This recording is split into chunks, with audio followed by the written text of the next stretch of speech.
Waalaikumsalam warahmatullahi wabarakatuh. Saya mengucapkan selamat siang kepada teman-teman semua. Insya Allah kita semua saat ini berada dalam keadaan sehat walafiat. Amin.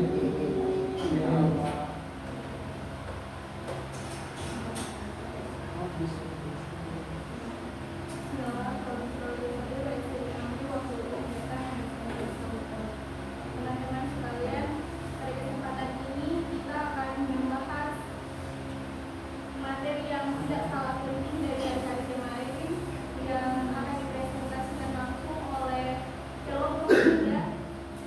Yang nama kelompoknya ini sangat unik dan sangat menarik, yaitu Mufid Muhammad dan Fikri. Wah, masya Allah. Ya. Ada satu. Materi yang akan mereka bawakan kali ini tentang judulnya materi pembelajaran bahasa Arab. Baik, kepada presentator pertama kami persilakan. Baik, terima kasih atas kesempatan yang diberikan. Perkenalkan, nama saya Abdullah Skampu dan hari ini kita akan belajar tentang materi pembelajaran bahasa Arab. Yang pertama, kita masuk di pengantar materi pembelajaran bahasa Arab. Maksud dari pengantar materi ini itu sudah diikuti dari pengertian dan latar belakang. Materi pembelajaran merupakan komponen penting yang harus disiapkan untuk membantu siswa mencapai kompetensi yang diinginkan. Sebagaimana kita belajar kemarin itu ada di mata kuliah perencanaan pembelajaran. Di perencanaan pembelajaran seharusnya itu di dalamnya itu sudah melingkupi konsep dari materi pembelajaran. Seperti itu. Jadi materi pembelajaran ini adalah salah satu konsep lanjutan dari perencanaan pembelajaran.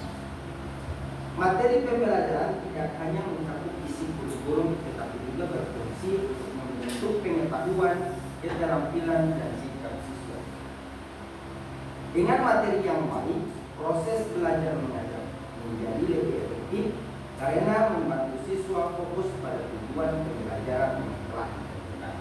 Jadi, sebagaimana kita melihat kalau kita baca baik-baik, jadi tujuannya itu sama dengan mata kuliah perencanaan pembelajaran. Ya. Tujuannya itu untuk mempermudah dan membantu siswa fokus pada tujuan pembelajaran yang telah ditentukan. Lanjut. Kemudian ruang lingkup pembelajaran bahasa Arab. Ruang lingkup pembelajaran bahasa Arab meliputi 4 keterampilan utama. Yang pertama menyimak, kedua berbicara, yang ketiga membaca, dan yang keempat menulis. Kalau di jurusan kita ada maharatul kalam, maharatul istimewa, dan maharatul qiraah.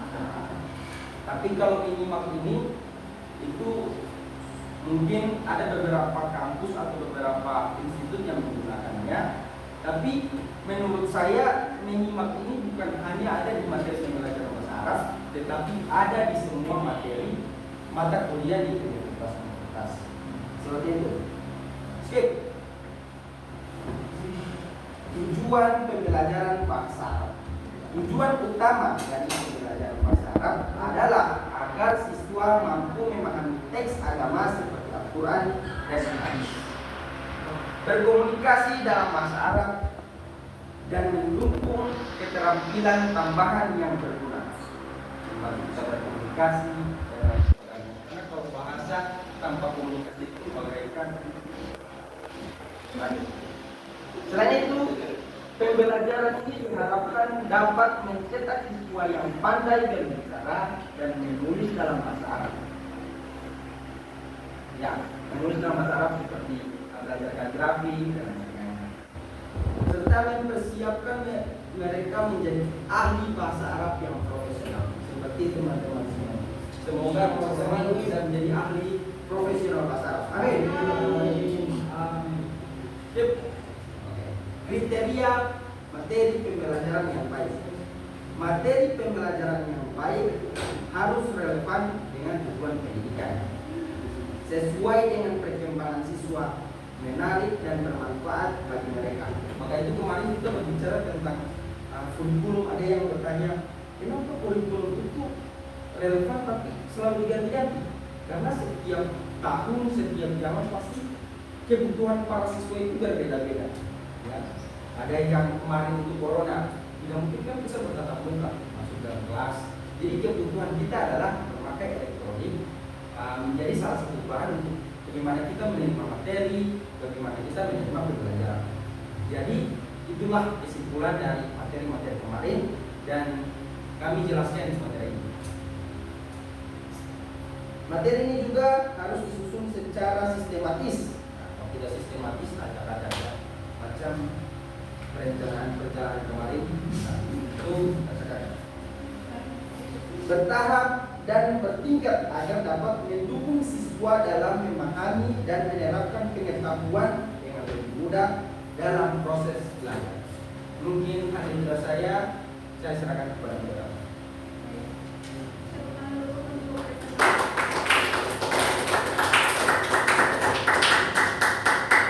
Selanjutnya akan dilanjutkan oleh presentator kedua.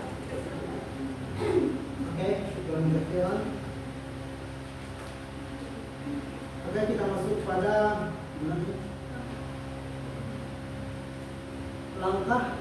langkah-langkah pengembangan materi ajar. Nah, pengembangan materi ajar bisa meliputi beberapa langkah penting, mulai dari menginformasikan tujuan pembelajaran hingga revisi. Langkah-langkahnya meliputi pemilihan pendekatan pengembangan, penyusunan urutan materi, uji coba di lapangan, dan revisi berdasarkan hasil uji coba. Dengan langkah-langkah ini, materi dapat disesuaikan agar lebih relevan dengan kebutuhan siswa dan tujuan pembelajaran. Selanjutnya, manfaat dari materi pembelajaran, yaitu manfaat materi pembelajaran bisa dirasakan oleh guru maupun siswa. Bagi guru, materi yang sesuai dapat membantu kebutuhan, memenuhi kurikulum dan memperkaya pengalaman mengajar. Sedangkan bagi siswa, materi yang menarik dan sesuai dengan kompetensi membuat pelajaran lebih efektif dan membantu mereka belajar secara mandiri, sehingga tercipta suasana belajar yang efektif kondusif. Selanjutnya, pemilihan dan prinsip dasar materi. Pemilihan materi perlu dilakukan secara selektif dengan mempertimbangkan referensi terhadap tujuan pembelajaran, kesesuaian dengan kemampuan siswa, dan prinsip didaktik. Materi yang sesuai dengan prinsip dasar seperti relevansi, konsistensi, dan kecukupan dapat memaksimalkan proses pembelajaran karena materi yang disajikan mendukung pencapaian standar kompetensi. Selanjutnya, evaluasi dan media pembelajaran. Evaluasi berperan penting dalam mengukur sejauh mana siswa telah mencapai tujuan pembelajaran. Selain itu, media pembelajaran menjadi elemen penting yang mampu meningkatkan minat belajar siswa dan menciptakan suasana kelas yang dinamis. Dengan menggunakan media yang tepat, materi ajar dapat disampaikan secara lebih menarik dan memudahkan pemahaman sehingga meningkatkan kualitas proses belajar mengajar. Nah, kesimpulannya, materi pembelajaran masyarakat sangat penting untuk mencapai tujuan pendidikan. Materi yang baik mencakup keterampilan menyimak ini bisa maharatul istimak. Kemudian maharatul kalam, maharatul qiraah, dan maharatul kitabah, ustazah, muslimah. Besok tugasnya yang saling mendukung. Tujuannya adalah agar siswa dapat memahami teks agama, berkomunikasi, dan menambah keahlian yang relevan. Pengembangan materi harus relevan, menarik, dan sesuai dengan perkembangan siswa. Selain itu, media yang menarik dan evaluasi yang dapat membantu pembelajaran menjadi lebih efektif, menciptakan pengalaman belajar yang mendalam dan menyenangkan bagi siswa. Kamsahamnida. Pria dengan niat baik sudah kemana? Terima kasih banyak kepada presentator 1 dan 2 pada kesempatan kali ini. Selanjutnya kami membuka sesi diskusi bagi teman-teman sekalian. Terima kasih.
Baik, terima kasih karena moderator dan dalam memberikan kesempatan saya.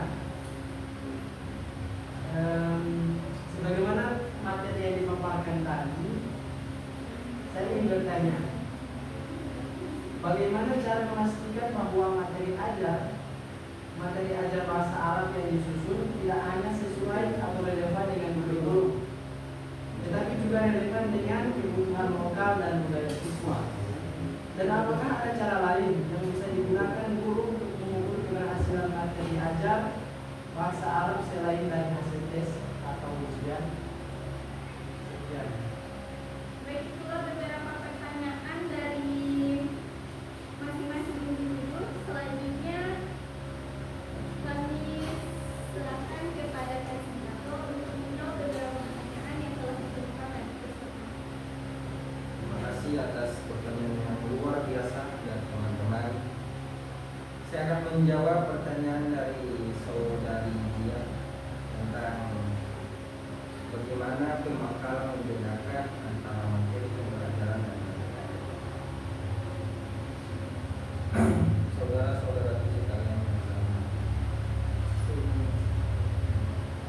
di makalah itu telah dijelaskan tentang materi pembelajaran bahasa Arab dalam Al-Quran. Tetapi pada poin A itu merujuk kepada sesuatu yang lebih konkret atau lebih kecil. Jadi materi ajar itu adalah materi atau kecilnya dari materi pembelajaran bahasa Arab.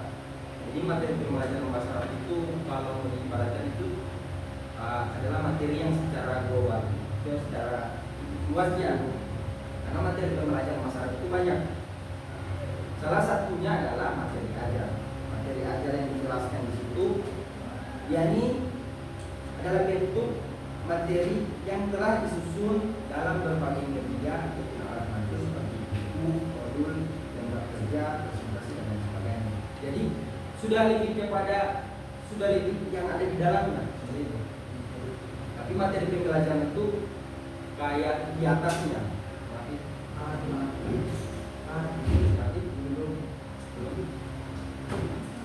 Gimana ya? Kalau bahasa Arab itu ada yang bersifat ma'rifah, ada yang bersifat nakirah. Kalau yang ma'rifah itu yang sudah diketahui. Ya. Ma'rifah itu sudah diketahui. Nah, ma'rifah itu sudah diketahui. Jadi materi pembelajaran bahasa Arab, contoh. Materi pembelajaran bahasa Arab itu masih bersifat nakirah. Nakirah itu belum jelas materi yang mana. Ya toh? Tetapi materi ajar itu sudah yang bersifat ma'rifah, atau kalau yang biasa dia kasih tahu alif lam. Macam toib, toib. Berarti sosokan tuh nih, toib yang mana? Seperti itu. Jadi materi ajar itu sudah yang bersifat ma'rifahnya, tapi nakirahnya itu materi pembelajaran bahasa Arab. Paham. Sekian dari saya.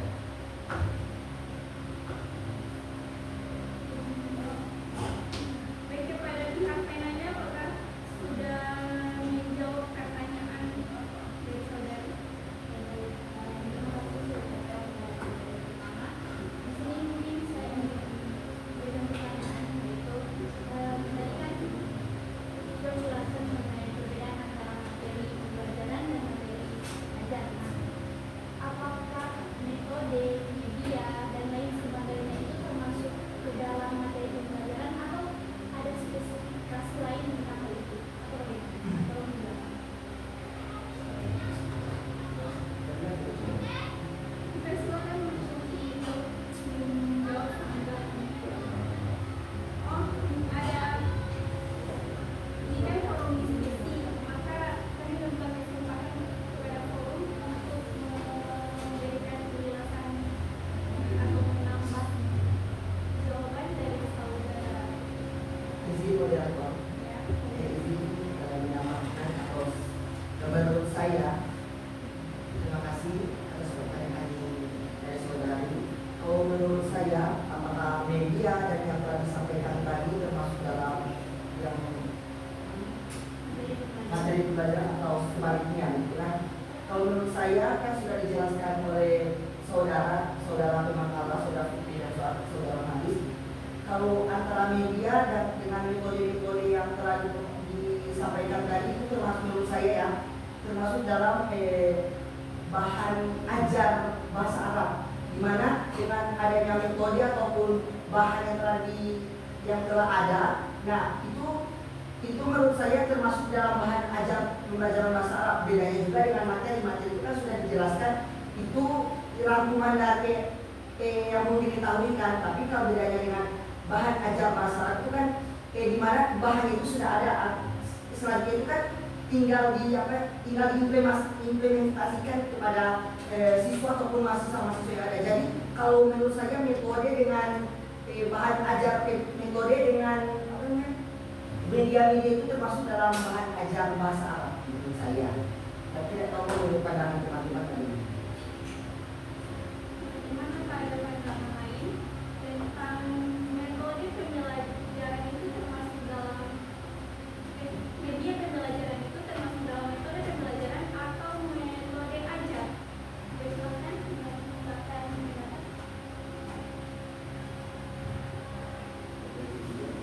Kalau dari pihak penanya bagaimana tanggapan dari jawaban saudara Uci?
Untuk teman-teman semua, agar diskusi ini lebih hidup lagi dan tidak sibuk dengan diri sendiri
kalau misalnya dari penjelasan pada siswa pada saudara akan lagi itu belum efisien menurut saya, karena tapi yang tadi dijelaskan seorang Manis kan itu sesuai dengan itu kan kebutuhan dari siswa baik itu mulai pencakupan dari MTS, SMA sampai kuliah saja itu kan bukan pencakupan dari yang tadi dijelaskan oleh saudara Manis. Jadi kalau kita berpacu atau berpatokan pada supaya dicapai, kita bukannya bagaimana kita lupakan yang tadi dijelaskan oleh Manis, ada lagi yang tadi bisa dibedakan kata-kata kan itu kan salah satu strategi yang dijelaskan oleh para siswa nantinya. Jadi kalau menurut saya hanya berpatokan pada CPD itu bukannya kita terlalu fokus pada yang dicapai dia, tapi kita melupakan apa yang dijelaskan oleh Manis. Masih banyak lagi metode ajar yang bisa sampai orang terapkan pada siswa itu sendiri gitu. Jadi semua metode yang telah dipaparkan tadi bisa digunakan. Sesuai. Saudara sudah bisa dipahami. Oh, di sini ada yang mau yang silakan. Jika ingin menambahkan, ini jawaban yang sangat konkret dan akan next. Terima kasih. Mungkin di sini saya hanya ingin menambahkan mengenai apa cara-cara yang telah disampaikan oleh saudara Manis tadi tentang mengenai bagaimana cara agar siswa pembelajaran itu tidak menyusahkan. Dan di sini saya ingin menambahkan menurut pendapat saya, mungkin kita bisa menambahkan dengan sebagaimana kita ketahui kalau kita itu belajar terus menerus di ruangan, otomatis kayak ada yang merasa bosan, ada yang mulai berkipas-kipas, ada yang mulai ngobrol. Nah mungkin kita bisa menambahkan alternatif dengan belajar di luar ruangan sambil memperkenalkan seluruh kayak produk kayak kalau di luar kan ada pohon, kita bisa memperkenalkan itu kepada murid-murid kita. Ada saja waktu.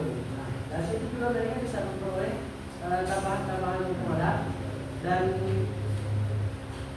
bisa membuat mereka itu lebih rileks, karena menurut penelitian itu kalau kita melihat tanaman atau makhluk hidup lain itu bisa membuat otak kita itu lebih fresh, mungkin menurut saya sebenarnya.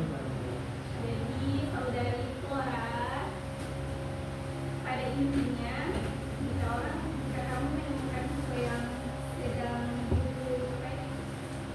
selera untuk belajar, kamu bisa menggunakan metode dari saudara Andi. Dan untuk tambahan, kamu bisa melakukan juga pembelajaran di luar kelas biar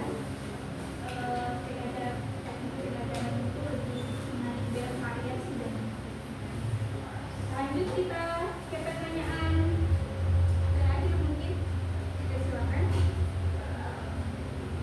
Terima kasih atas pertanyaan yang diberikan saudara Fatih tentang bagaimana cara memastikan bahwa materi ajar bahasa Arab disusun tidak hanya sesuai dengan kurikulum, tetapi juga relevan dengan kebutuhan lokal dan juga siswa.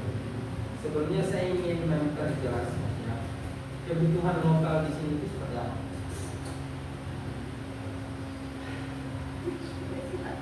Kebutuhan lokal itu kayak setiap daerah itu pasti kan berbeda. Nah juga kayak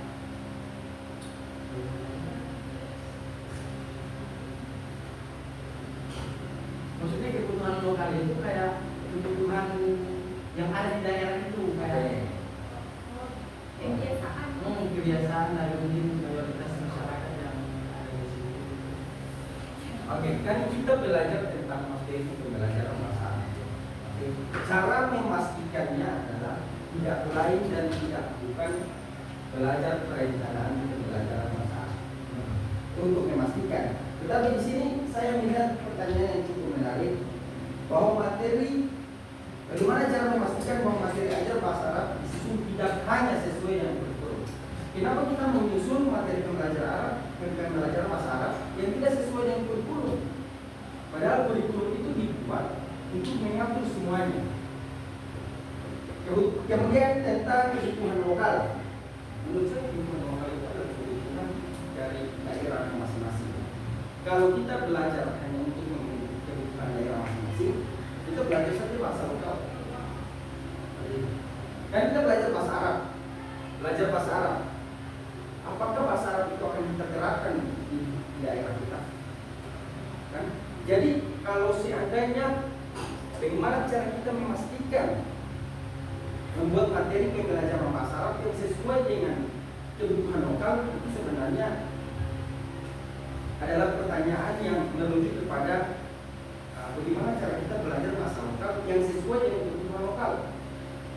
Paham? Kalau ada yang masih kurang paham, jadi ketika kita belajar bahasa Arab, berarti kita belajar bagaimana cara berkomunikasi. Kita tidak lagi belajar bagaimana cara kita menyesuaikan bahasa kita dengan bahasa lokal atau bahasa daerah kita. Karena bahasa daerah dengan bahasa Arab itu beda sekali. Bahasa Arab, kalau bahasa Indonesia dengan kebutuhan lokal itu masih boleh. Karena bahasa lokal ataupun bahasa daerah itu kebanyakan memakai bahasa Indonesia. Tapi kita di sini belajar tentang bahasa Arab. Di mana bahasa Arab itu adalah bahasa negara lain. Kecuali pertanyaannya adalah bagaimana cara kita memastikan materi pembelajaran bahasa Arab itu sesuai dengan kebutuhan lokal orang-orang Arab, gitu? Karena tidak mungkin kita menyesuaikan pembelajaran bahasa Arab dengan daerah kita macam anak di Suawa. Masa kan bahasa Suawa kasih ini bahasa Arab, kecuali bahasa Arab pakai logat Suawa, gitu? Jadi seperti itu. Dan untuk memastikan bagaimana materi pembelajaran bahasa Arab itu tidak hanya sesuai dengan kurikulum, dengan bagaimana cara kita belajar baik-baik, ada yang namanya MK perencanaan. Itu adalah pembelajaran paling penting di semester 3. Karena kalau itu tidak ada, semester juga tidak ada semester. Nah, sekian dari saya. Kalau ada tambahan dari teman-teman atau dari saudara penanya yang masih kurang setuju,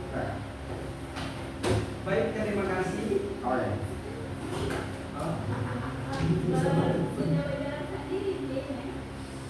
Nanti bilang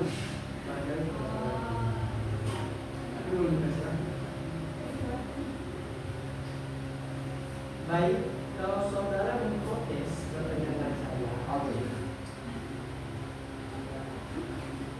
Nah, di sini kan saya mengajukan kurang lebih di sini ada 2 pertanyaan. Jika saudara membaca dengan teliti, di situ ada terakhir di redaksi akhir kalimat itu saya juga menambahkan apakah ada cara lain yang bisa digunakan itu untuk mengukur efektivitas pembelajaran selain melalui hasil tes. Itu belum menurut saya belum dibahas sejauh mana.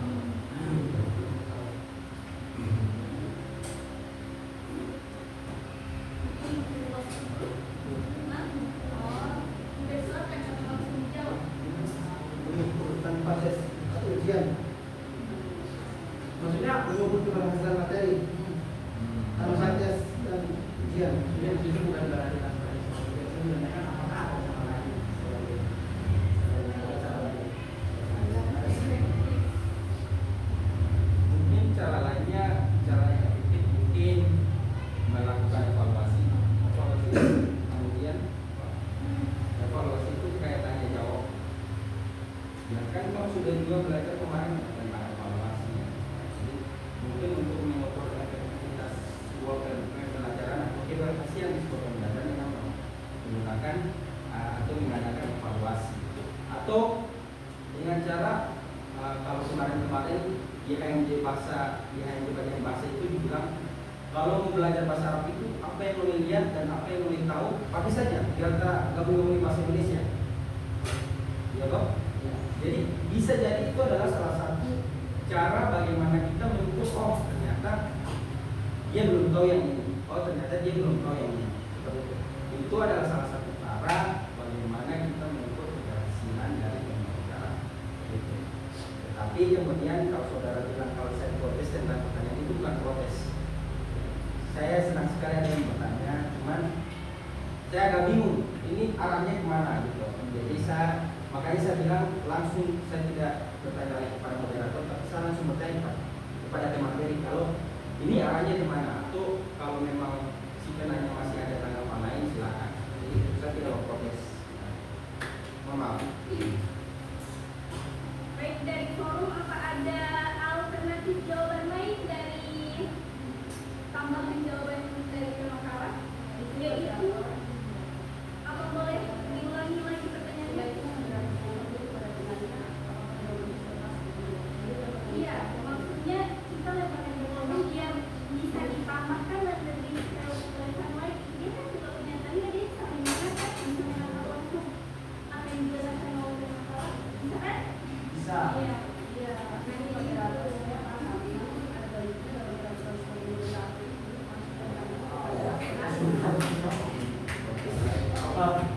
Baik, sebenarnya begini saudara, ini forum ini terlalu diam. Kalau ada moderator yang salah, itu yang langsung dapat kritikan. Tapi kalian tidak mau mengkritik makalah yang saya tidak mau mencari apa ya pemahaman lain dari makalah yang telah dipaparkan. Jadi apa ada tambahan dari Anda? Mungkin dari pertanyaan tadi mengenai hubungan lokal. Kalau menurut saya makalah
pertanyaan dan pernyataan yang sudah ada itu semua merujuk kepada ilmu sosiologi atau sosius dan logos. Kalau berbicara tentang akulturasi itu berbicara tentang ilmu sosial. Sedangkan kita di sini belajar tentang materi pembelajaran bahasa Arab. Bagaimana cara kita menerapkan materi pembelajaran bahasa Arab di satu sekolah, di satu institusi dan lain sebagainya. Tetapi saudara-saudari dan lain sebagainya sudah membuat pernyataan yang sudah di luar dari hal tersebut. Ini sudah menyangkut tentang ilmu sosial. Ilmu sosial itu bagaimana cara kita masuk, bagaimana cara kita sosial itu kayak antropologi dan lain sebagainya. Itu bagaimana akulturasi bahasa itu, bagaimana cara kita memasukkan bahasa. Karena begini, orang-orang Arab masuk atau para wali songo, bagaimana cara mereka menerapkan Islam kepada wilayah Indonesia yang pada saat itu didominasi oleh budaya Buddha dan lain sebagainya, Buddha, Hindu dan lain sebagainya. Itu tentang agama, bagaimana cara orang menerapkan dengan cara-cara yang mungkin orang pakai wayang dan lain sebagainya. Itu sudah termasuk di dalam ilmu sosial. Tapi di sini kita berbicara tentang materi pembelajaran bahasa Arab. Bagaimana cara kita, ya tetap dia pendidikan, tapi kalau seandainya materi pembelajaran di sini ditanyakan ini, bagaimana cara kita memastikan bahwa materi pembelajaran itu tidak hanya sesuai dengan kurikulum, tetapi sesuai dengan kebutuhan lokal. Ya, Pak? Pertanyaannya itu di mana? Jadi pertanyaannya itu memastikan bahwa bagaimana pembelajaran bahasa Arab itu tidak hanya sesuai dengan kurikulum. Kenapa kurikulum dibuat tapi tidak disesuaikan dengan materi seperti itu? Karena gini, kemarin orang sudah dengar dari Ustaz Nur bahwa kurikulum itu ada, itu sesuai kebutuhan para siswa. Kenapa lagi kita harus menerapkan ataupun kita harus memakai materi pembelajaran itu sesuai dengan kebutuhan lokal? Karena pasti semua orang yang membuat kurikulum ini sudah berpikir kalau materinya akan dibuat ini adalah materi yang sesuai dengan kebutuhan para siswa. Seperti itu. Kebutuhan materi ataupun kurikulum yang dibuat itu sesuai dan masuk di dalam otak para siswa. Seperti itu. Jadi mereka sudah berpikir secara umum, oh jadi kurikulum ini saya akan buat seperti ini. Kurikulum tidak mungkin orang yang membuat kurikulum itu hanya buat saja. Mau penyebab atau tujuannya terserah seperti itu. Jadi teman-teman itu sudah luar biasa, terima kasih. Cuma itu sudah merujuk kepada ilmu yang bersifat sosial. Interupsi.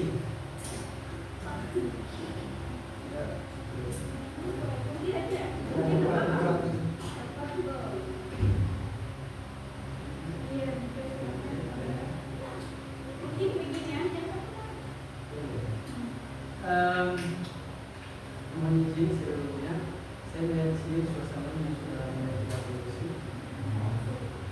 Dan mungkin dari teman saya melihat di sini juga ada yang namanya, saya bisa menyebutnya, tapi tidak 100% benar. Saya bisa menyatakan bahwa di sini sudah terjadi kesalahan penafsiran dari pertanyaan saya. Saya akan menanyakan bagaimana cara memastikan bahwa materi ajar bahasa Arab itu sudah disusun tidak akan sesuai dengan kurikulum tetapi berkaitan dengan kebutuhan lokal. Tadi saya mendengar bahwa pernyataan dari saudara Putri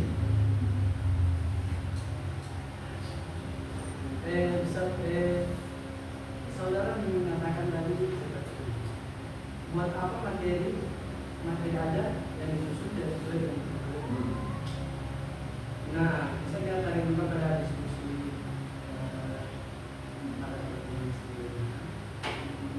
barangkali materi ajar, sebuah materi ajar yang disusun itu, dan kita sama-sama kita mengetahui bahwa kurikulum itu ada beberapa jenis ya, sesuai dengan kebutuhan itu. Nah, barangkali materi ajar yang disusun itu hanya relevan dengan kurikulum yang sebelumnya. Nah, bisa pernah saya temui bahwa materi ajar yang diajarkan itu kayak dia itu belum mengimplementasikan kurikulum yang berlaku sekarang, kurikulum Merdeka. Dia masih mengambil rujukan dari kurikulum ke-13. Dan juga terkait dengan budaya lokal, lokal dan budaya siswa kan. Di sini saya juga sudah berusaha mencari jawaban dari pertanyaan yang saya buat di sini. Karena mungkin saya belum terlalu puas dengan jawaban-jawaban yang dilontarkan. Di sini saya menemukan bahwa untuk memastikan bahwa bahan ajar yang diajarkan itu tidak hanya relevan dengan kurikulum, tetapi juga relevan dengan kebutuhan siswa. Caranya itu ada beberapa cara, dan di sini saya hanya meringkasnya. Di sini Itu kebutuhan siswa atau kebutuhan lokal?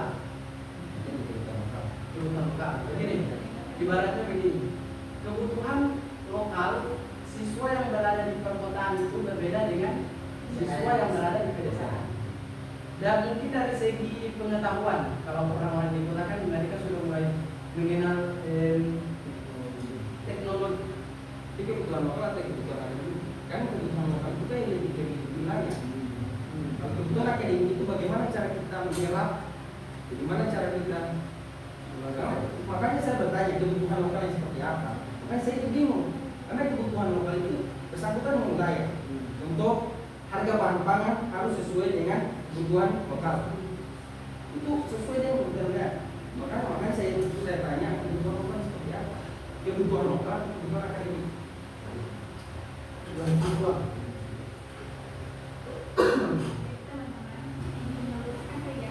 Kalau yang saya makan, pertanyaan itu kan lebih kayak bahasa ini apakah harus menyesuaikan dengan lokalnya karya siswa? Begitu.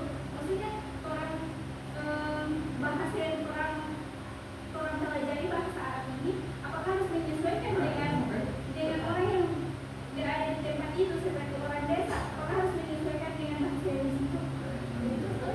Kalau contoh ini, dia belajar orang Arab, bekas belajar orang Indonesia pakai bahasa Arab, tapi dia pakai bahasa Arab yang kalau bahasa Arab itu kan macam anak mau pergi, tapi dia pakai bahasa Arab mau pergi anak.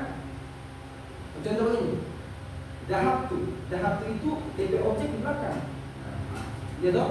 DP subjek di belakang. Dahab tu itu DP subjek di belakang, tapi kalau saya mau pergi itu DP subjek di muka. DP orang yang mau buat di muka, tapi dahab itu DP objek di belakang, DP subjek di belakang.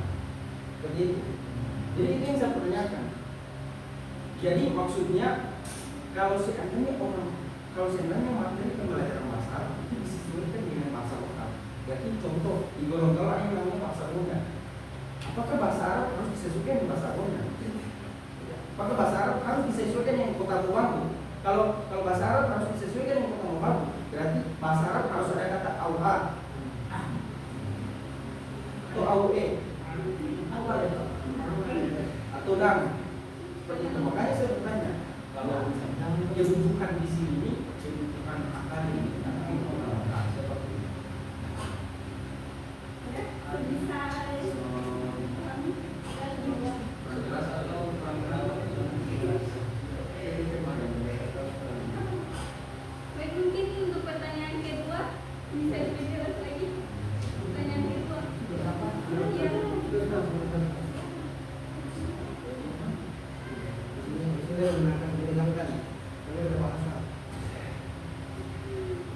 Apalagi cuma kalau kita sangat antusias dengan Baik, itulah.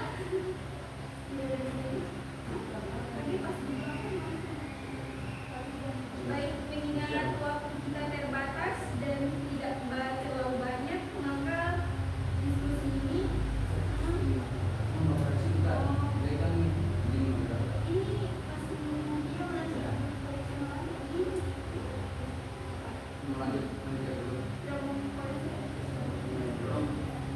Orang itu sebenarnya kan satu orang tidak terlalu berfokus kepada masalah atau apa yang disebut masalah, orang berfokus kepada pembuatan masalah.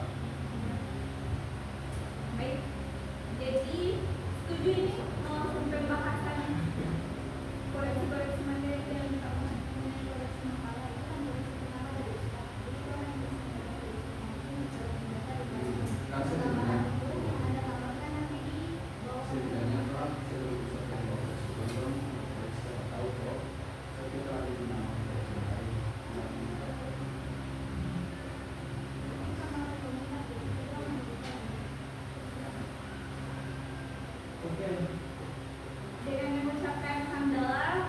tahu dari